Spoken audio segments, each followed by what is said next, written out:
which was that America was the unique protector of the world, the free world, and it was the only one that could defend against an expansionist, ruthless, totalitarian power. The UN would not really suffice for that. The US would have to stand on its own feet. It would have to lead, and it was only going to be through the hard-headed, tough, militarized leadership of the United States that the world would get through a twilight struggle between communism and capitalism. Jeffrey Sachs is a world-renowned economics professor, best-selling author, innovative educator, and global leader in sustainable development.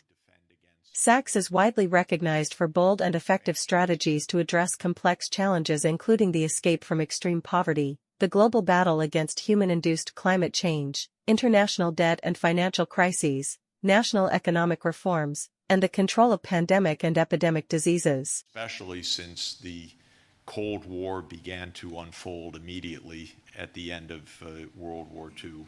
And that's a very complex and much contested history.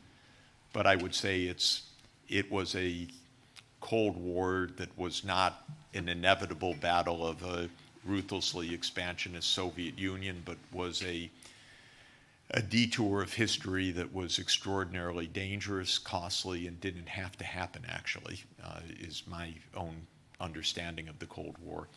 But that side of the story gave a different meaning of exceptionalism, which was that America was the unique protector of the world, the free world, and it was the only one that could defend against an expansionist, ruthless, totalitarian power.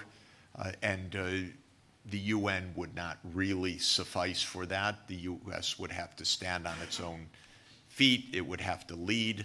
And it was only going to be through the hard-headed, tough, militarized leadership of the United States that the world would get through a twilight struggle between communism and capitalism. That's how I grew up, believing that story. I think it's basically wrong, but that is certainly the story that I imbibed from grade school onward. And there was therefore a tension, which is inevitable. On the one side, an international order, rule of law, universal declaration of rights, treaties, the GATT for trade, the World Health Organization, and other new organs of the United Nations, a Security Council. Then there was the Cold War. And then there was the final real bleak side, I would say, of exceptionalism, which is we're so damn powerful, we also should take actions that are just in our interest, period. And in 1947, the U.S. took a fateful step for our politics in the National Security Act, which created the CIA. And the CIA was chartered at the first moment as having a dual role, an intelligence agency and a secret army. And that was very worrisome. And Acheson and Truman knew that this was probably fairly dangerous for democratic institutions to combine those two functions. But in effect, the U.S. created a secret army of spooks and people who could blow up things or put bullets in people's heads or create unrest or instigate general strikes. Not a large army, but a private army that could do dastardly things with the deniability of the President of the United States. And one famous example of that, two of the most famous examples of what goes wrong with that was in 1953 when Britain and the U.S. decided to overthrow the government of Iran, which had the temerity to believe that the oil that just happened to be under Iranian land actually belonged to the Iranians. We don't know still how they got that idea, but it actually belonged to the British first and later to the Americans. But the Iranians, through some confusion, believed that it was theirs, and so it was very important to dismiss the government and put in the Shah of Iran, who understood better who owned the oil. And then the next year, a really odd character in Guatemala got the idea that land might be redistributed for landless peasants. Now, this is another completely insane idea, obviously, especially if the land was somewhere near the land where pineapples were being grown by United Fruit. And it happened that United Fruit's lawyer was Cromwell and Sullivan and Cromwell, a major U.S. law firm whose senior partner, John Foster Dulles, happened to be the Secretary of State.